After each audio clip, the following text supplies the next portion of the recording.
Hi students. So today I will discuss sorting. Sorting. S-O-R-T-I-N-G.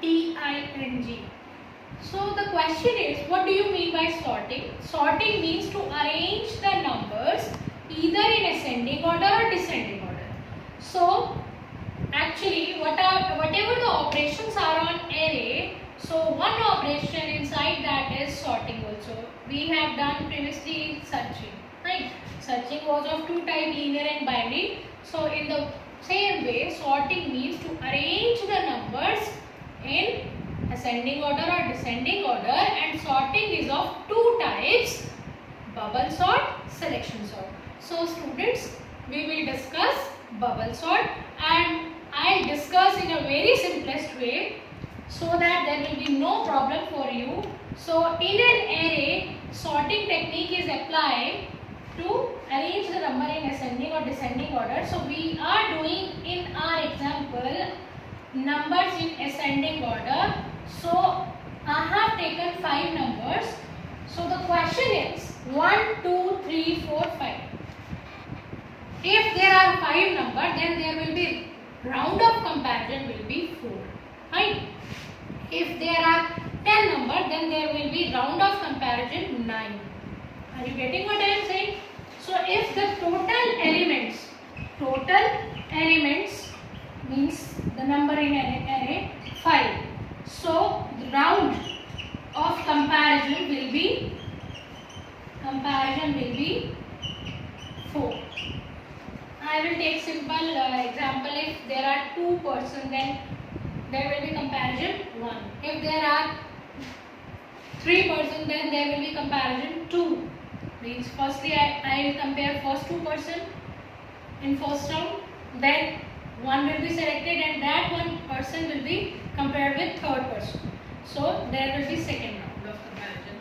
So I have taken 1, 2, 3, 4, 5 elements. So there will be comparison round will be 1, 2, 3, 4. I have written here iteration 1, 2, 3, 4. So iteration 1, 2, 3, 4 will show the comparison round. So iteration 1 will be my I0, round 1 will be I0, round 2 will be I1, round 3 will be I2 and round 4 will be I3.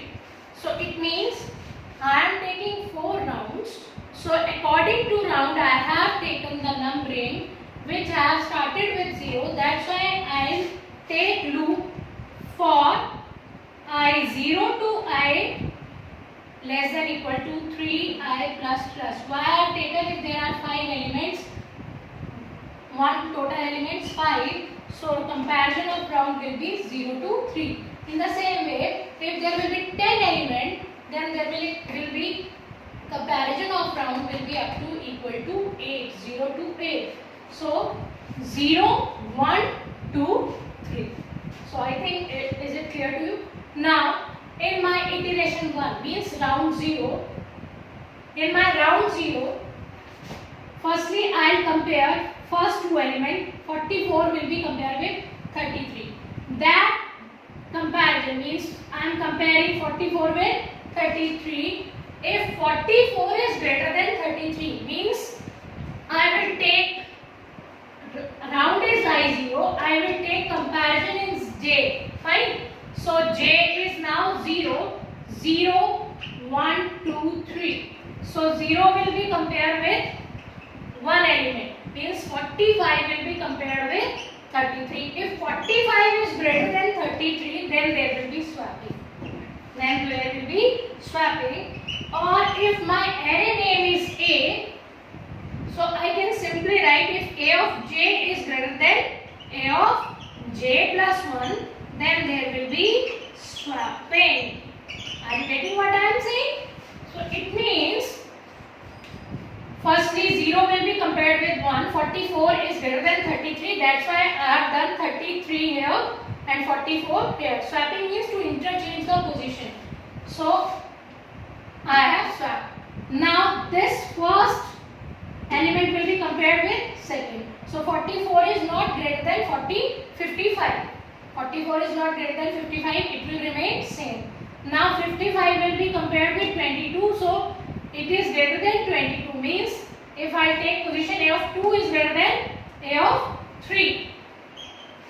So A of 2 is greater than A of 3, then there will be swapping. Then A of 3 is greater than A of 3 is greater than A of 2 will be I'll say firstly I'll do that 0 position will be compared with 1, 1 with 2, 2 with 3 and 3 with 4. So 0 I have compared with 1. So 44 is greater than 33, 33 is here, 44 is here. 44 is not greater than 55, it will remain same. 55 is greater than 22, so I'll change the position. 22 is here, 55 is here. Now 55 will be compared with 11. So I'll change the position because A of 3 is greater than A of 4. So now after that 33, 44, 22, 11, 55 because I have changed the position because first element goes greater than second element. So my first round is complete because I came on fourth element. कहने का मतलब ये कि 0 से 4 तक था total element, तो मैं फोर्थ राउंड तक आई तो कंपैरिजन खत्म. नाउ अब मेरा दूसरा राउंड शुरू होगा इटरेशन 2. 33 इज कंपेयर विद 44, तो ये बड़ा नहीं है. 33 is not greater than 44, it will remain same.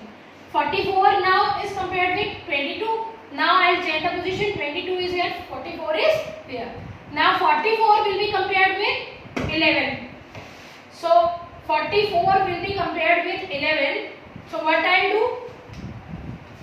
I'll swap the position. 11 will be here, 44 will be here. Now the question arises कि अभी तक तो मैंने यहाँ 4 तक पोजीशन तक कंपेयर किया था और इस राउंड में मैं 0, 1, 2, 3 अगर मैं एरो को देखूं तो अभी ये एरो कहां तक जा रहा है 4 तक और ये एरो कहां तक जा रहा है 3 तक. मतलब 0 का 1 से, 1 का 2 से, 2 का 3 से, उसके बाद मैंने 3 का 4 से किया नहीं. क्यों नहीं किया? क्योंकि अगर आप ध्यान से देखें ये तो हमें वैसे भी दिख रहा है बट अगर बहुत सारे नंबर होते हैं तब हमें नहीं दिखेगा. बट इसीलिए मैंने 5 नंबर्स का एग्जांपल लिया. तो इन 5 नंबर्स में ग्रेटर नंबर क्या है 55. और जैसे मेरा इटरेशन 1 राउंड 1 का कंपैरिजन खत्म होगा तो मेरे को जो ग्रेटर एलिमेंट है, सबसे बड़ा एलिमेंट है, वो मेरे को फोर्थ पोजीशन पे मिल जाएगा. तो देखो जब मैंने 55 का कंपैरिजन मतलब पहले राउंड में थर्ड एलिमेंट का कंपैरिजन किससे किया था फोर्थ से, तो उसके बाद जब पोजीशन स्वैप हुई मतलब ये फर्स्ट राउंड कंप्लीट हुआ तो यहाँ देखो ये जो 55 है ये मुझे क्या मिल गया, मैक्सिमम एलिमेंट जो है वो फोर्थ पोजीशन पे मिल गया. इसका मतलब एक तरफ जैसे राउंड 1 कंप्लीट हुआ तो मैंने साइड में कर दिया वो एलिमेंट कि राउंड 1 में मुझे लास्ट में जो एलिमेंट मिलेगा वो मुझे सॉर्टेड किया हुआ मिलेगा. तो देखो राउंड 1 जब कंप्लीट हुआ तो मुझे 55 सॉर्टेड हुआ मिला, जिससे मुझे जब सॉर्टेड हुआ मिला मैक्सिमम मिल गया. मुझे पता है सबसे बड़ा एलिमेंट फोर्थ पे आ गया तो मैं उसको क्यों करूंगी चेंज जब मुझे वो मिल गया रिजल्ट में. अब इसीलिए मैंने एक एलिमेंट को कम कर दिया. मतलब पहले 0 का कंपैरिजन 1 से था, 1 का 2 से था, 2 का 3 से था, 3 का 4 से था. अब क्या होगा 0 का 1 से, 1 का 2 से, 2 का 3 से, क्योंकि फोर्थ एलिमेंट पे तो मुझे सॉर्टेड किया हुआ पोजीशन पहले ही इटरेशन 1 से मिल गया. तो इसका मतलब क्या हुआ कि जब मैं इसको कंपेयर करूंगी तो जैसे मेरा सेकंड राउंड कंप्लीट होगा तो यहाँ देखो 44 और 55. इटरेशन 2 होते ही मुझे 2 एलिमेंट सॉर्टेड मिले. इटरेशन 1 में मुझे राउंड 1 का कंपैरिजन हुआ था तो एक एलिमेंट सॉर्टेड हुआ मिला था. अब इटरेशन 2 में 2 एलिमेंट सॉर्टेड हुआ मिला तो मैं इनको नहीं करूंगी, मैं अब कंपैरिजन करूंगी 0 का 1 से, 1 का 2 से.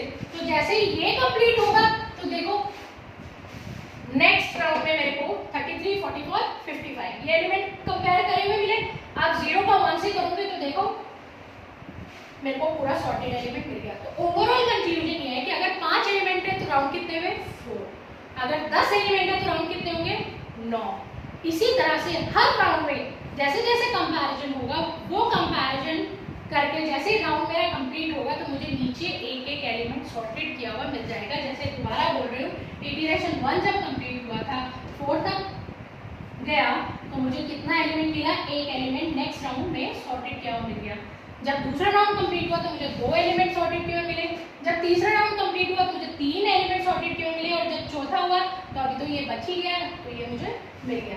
तो कहने का था और ये जो अभी तो ये राउंड जितने चले थे जैसे 5 एलिमेंट है राउंड 4 चले तो आई में होंगे, पर जो ये इंटरनल कंपैरिजन चल रहा है ये जे में चल रहा है कि 0 का 1 से, 1 का 2 से, 2 का 3 से, 3 का 4 से. तो देखो 0 से कहाँ तक गया अभी कंपैरिजन, ये एरो वाला 0 to 4. इसमें कहाँ तक गया 0 to 3 तक, ये थर्ड पोजीशन तक कंपैरिजन किया. इसमें कहाँ तक गया 0 to 2 तक, 0 1 2, यहाँ देखो है। अब इसमें कितना गया 0 2 1, तो ये जो इंटरनल कंपैरिजन हो रहा है ये सब किस में जाएगा, जे में। तो इसलिए अभी तो मैंने फॉर i 0 to 3 लिया था राउंड के लिए, इटरेशन 1 2 3। अब जो मैं j लिखूंगी इसके अंदर वो कहां से कहां तक लिखूंगी कि j 0 से लेके कहां तक चलेगा, j less than equal to 3 minus i। क्यों 3 माइनस i हुआ, देखो ध्यान से, 0 1 2 3, अब ये हुआ 0 1 2, इस एरो को काउंटिंग करूं 0 1 और इधर 0। तो अब देखो 3 माइनस आई मैंने क्यों लिखा है, ध्यान से देखना। पहला राउंड जब i 0 चला, मेरा पहला राउंड चला तो कंपैरिजन कितना चला 0 to 3 तक, तो इसीलिए 3 माइनस 0, तो 0 to 3। जब नेक्स्ट राउंड होगा i 1 पे कंपैरिजन कितना हो जाएगा 0 to 2, तो देखो 0 से 3 माइनस 1 2, 0 to 2 0 1 2। जब थर्ड राउंड चलेगा मतलब i2 के राउंड में 3 माइनस 2 इज 1, तो 0 और 1, तो देखो 0 और 1। फोर्थ राउंड i3 में कंपैरिजन कितना चलेगा, एक ही, तो देखो अगर फोर्थ राउंड है i3 3 माइनस 3 इज 0, तो 0, तो ये 0 कंपैरिजन चला। तो दिस वाज द लॉजिक, इसीलिए मैंने इस लॉजिक में i 0 से i less then 3 i plus plus, j 0 से j less then 3 minus i j plus plus, और उसके अंदर जो स्वैपिंग की वो किस कंडीशन में की, if a of j is greater than a of j plus 1 then there will be swapping। I hope ये लॉजिक आपको क्लियर हुआ। Now I am writing the source code। So I am writing import java dot util dot star। अब मैंने लिखा class bubble sort, ठीक है, कुछ भी ले लीजिए आप name. Then what I do, I write public void main, then I use scanner class, scanner sc new scanner system dot in। आपको पता है कि स्कैनर क्यों लेते हैं, to input, ये क्लास में कंसीडर होगी। आफ्टर दैट स्कैनर क्लास के बाद मैं वेरिएबल्स लूंगी, जो वेरिएबल्स मुझे चाहिए, जैसे मैंने i j और t टेम्परेरी वेरिएबल की स्वैपिंग के लिए करना है, तो I write int i j t। फिर मैं एक एरे डिक्लेयर करूंगी, तो I am writing here int a new int, और वो एलिमेंट, जैसे मैंने 5 एलिमेंट्स का लिया, 10 जो आपने लेना है ले लीजिए। मैंने एग्जांपल में 5 एलिमेंट्स लिए थे, इसलिए मैंने 5 एलिमेंट्स लिया। Then I write system dot out dot println enter array elements. अब मैं एरे के एलिमेंट्स एंटर करूंगी, तो कैसे करूंगी, फॉर i 0 से i less than equal to 4, i plus plus, देखा था ना शुरू में 0 1 2 3 4 लिया था। आप क्या लिखोगे, a of i equal sc dot next, fine. ये मैंने अपने एरे एलिमेंट्स एंटर कर दिए, फाइन। अब मैं दूसरा लिखती हूँ। अब मैं वही कंपैरिजन राउंड लिखूंगी, सो फॉर i 0 से i लेस देन, आप 4 भी लिख सकते हैं क्योंकि less than equal 3 less than 4 बात वही पड़ी, i प्लस प्लस, और फॉर j, या यहाँ पर i less than equal to 3 भी लिख सकते हैं, j 0 से j less than 4 minus i या less than equal to 3 minus i भी लिख सकते हैं, j प्लस प्लस। आपको मैंने बता दिया है i 0 to 4 का मतलब है i 0 to लेस देन 4 का मतलब है 0 to 3। तो मेरे पास अगर 5 एलिमेंट थे तो वो 5 एलिमेंट कहाँ तक जाते हैं, 0 to 4, और उनका जो राउंड था वो कहाँ था, इटरेशन 1 2 3। इटरेशन 1 मतलब i 0 0 1 2 3, ये है इटरेशन 1 के लिए, इटरेशन 2 के लिए, इटरेशन 3 के लिए, इटरेशन 4 के लिए, ठीक है। क्योंकि 5 एलिमेंट थे तो 4 राउंड हो गए, और 4 राउंड की काउंटिंग कैसे हुई, 0 1 2 3। तो ये i था, और जो एरो थे वो किसके लिए थे, j 0 से 4 माइनस i। अब सिंपल लिखोगे, if a of j is greater than a of j plus 1, then temp में a of j में a of j plus 1, swapping का यही तरीका है, और a of j plus 1 में temp। मैं बहुत इजी वे में बच्चों को बताती हूँ स्वैपिंग के लिए, कि जैसे अगर स्वैपिंग करनी है, जैसे मैंने अभी कहा था, अगर 44 is greater than 33 then there will be swapping. अब ये 44 मान लो और ये 33। नेक्स्ट वाला ये j है, ये j+1 है, तो कैसे स्वैपिंग हुई? t खाली वेरिएबल था, खाली वेरिएबल मतलब खाली चेयर, खाली चेयर पर पहले कौन उठ के गया? 44। अब ये जगह खाली हो गई a ऑफ j वाली, तो खाली चेयर पे सबसे पहले मैंने 3 चेयर ली, तो 2 लोगों को स्वैपिंग अपनी पोजीशन चेंज करनी है, वो थर्ड चेयर का यूज करें, तो थर्ड चेयर क्या हुई? टेम्परेरी वेरिएबल t खाली। तो अब एक जो जना है वो उठ के कहाँ जाएगा? वो खाली चेयर पे जाएगा। तो यह क्या है, 44 उठ के कहाँ गया? खाली चेयर पे। 44 वाली जगह खाली हुई, बताइए ऑफ j खाली हुई, उस पर कौन आया? 33 वाला, और 33 वाला जो अब खाली हुआ उस पर कौन आ गया वापिस से? 44। So in this way there will be swapping। और अब आप क्या करेंगे? सिंपली system.out.println और array के एलिमेंट्स आप प्रिंट करा देंगे, क्योंकि ये सॉर्टेड हो गए।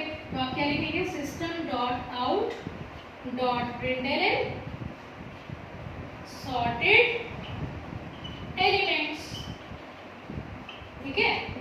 और for I 0 से I less than 4, I plus plus, और आप system.out.println में ही a of I प्रिंट करा देंगे सॉर्टेड